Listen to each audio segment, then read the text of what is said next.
Hi, my name is Helen Zuman, and I would like to talk to you today about labor and management and how we treat each other and treat ourselves rather inside our heads.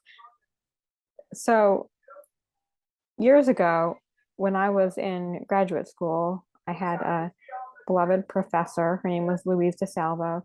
She used to talk about writing in terms of labor and management, that the manager was the one who made the plan, and then the writer was the one who executed it. The writer who actually, you know, put out the words, that was the laborer.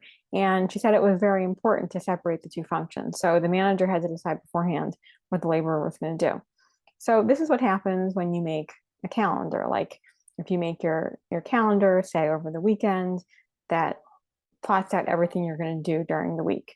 So that's a very important, form of that the labor management split takes.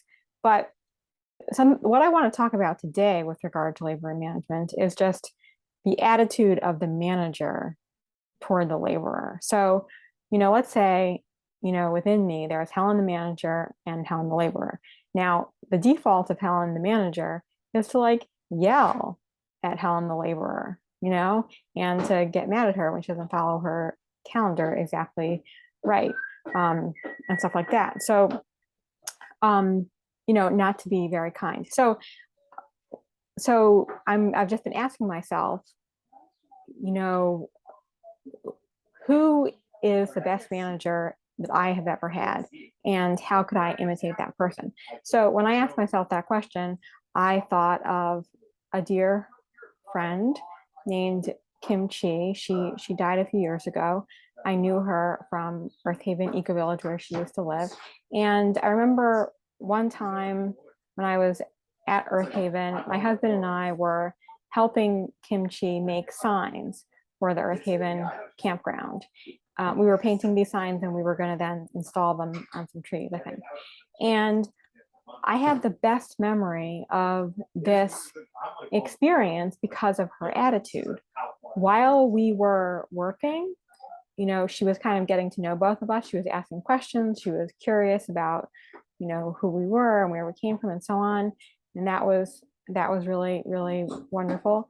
And also in the process of doing the work, she was constantly trying to like elicit our talents, but also trusting us, like just trusting us to do a good job, like believing that whatever part of the project we took on, we were gonna do well, and asking us what we thought, and giving us a lot of input into how the project was going to go.